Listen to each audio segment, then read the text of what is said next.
بسم اللہ الرحمن الرحیم۔ 11th میں پڑھنے والے تمام طلباء و طالبات کا یوٹیوب چینل پر استقبال ہے۔ آج میں آپ کو پہلا سبق معاشیات کا بنیادی اصول، بیسک کانسیپٹ آف اکنامکس میں 2 سوالات کے بارے میں بتاؤں گا، جس میں پہلا سوال ہے کہ معاشیات کیا ہے۔ معاشیات ایک سماجی علوم ہے جس میں انسانی سرگرمیوں کا مطالعہ کیا جاتا ہے، جس کا تعلق محدود ذرائع اور لامحدود ضروریات سے ہے۔ ہر انسان کے سامنے، ہر انسان کے پاس ذرائع محدود ہیں اور اس کی ضروریات لامحدود ہے۔ لامحدود کا مطلب ہے کہ اس کی کوئی انت نہ ہو۔ ہماری ایک ضروریات پوری ہوتی ہے، فوراً دوسری ضروریات پیش آ جاتی ہے، تو یہ ہر شخص کے سامنے یہی مسئلہ ہے، چاہے وہ غریب آدمی ہو یا مالدار آدمی ہو۔ تو ان تمام تر چیزوں کی معلومات ہم معاشیات میں پڑھتے ہیں، اور معاشیات ان تمام معاشی مسائل کا حل ڈھونڈنے کی کوشش کرتا ہے۔ یہ آپ کو بتایا۔ اب دوسرا سوال یہ ہے کہ معاشیات کا تاریخی جائزہ پیش کیجیے۔ معاشیات کب سے شروع ہوا اور کہاں سے شروع ہوا، اور موجودہ وقت میں معاشیات کہاں ہے، اس کے بارے میں مختصر پڑھیں گے۔ تفصیل سے پڑھیں گے تو کافی لمبا ہے، لیکن آپ کے سلیبس کے اعتبار سے مختصر میں آپ کو جانکاری حاصل کرنی ہے کہ معاشیات لفظ اکنامکس جو ہے گریک زبان کہی ہے، اردو ہے، عربی ہے، فارسی ہے، لیٹن ہے، گریک ہے۔ تو گریک زبان کے اوکونومیا اس سے اخذ کیا گیا ہے۔ یہ گریک زبان کا لفظ ہے، اسی سے اخذ کر کے اکنامکس بنا ہے، جس کا لفظی معنی ہے خاندانی نظام۔ خاندان کا نظام کس طرح چلتا ہے اس کے بارے میں بتائے گئے ہیں۔ اب میں ابتدا کے بارے میں آپ کو بتاؤں گا کہ معاشیات کا ابتدا کوٹلیہ سے شروع ہوتا ہے۔ کوٹلیہ جو سنسکرت زبان میں ایک کتاب لکھی جس کا نام تھا ارتھ شاستر، یہاں سے ابتدا ہوتا ہے۔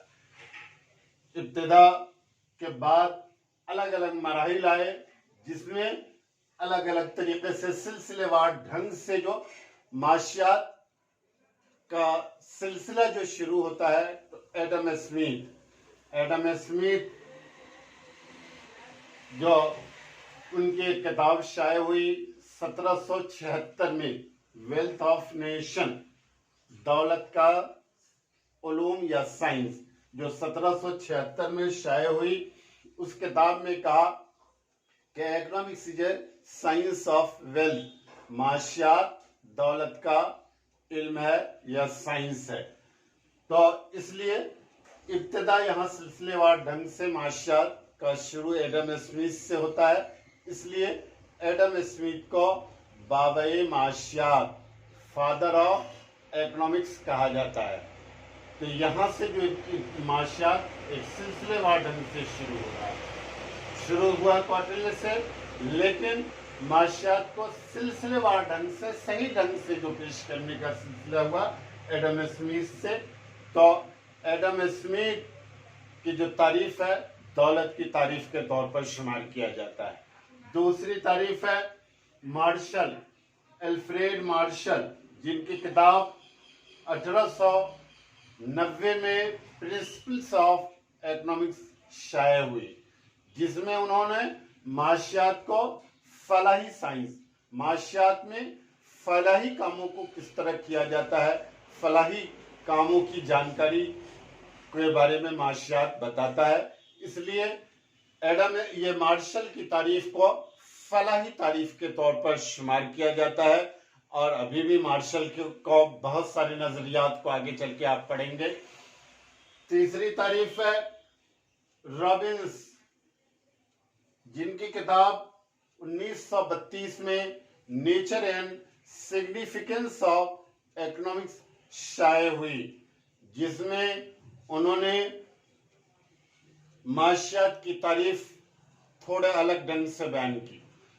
اس میں انہوں نے کہا کہ معاشیات ایک سائنس ہے جس میں انسانی سرگرمیوں کا مطالعہ کیا جاتا ہے، جس کا تعلق محدود ذرائع اور لامحدود ضروریات سے ہے۔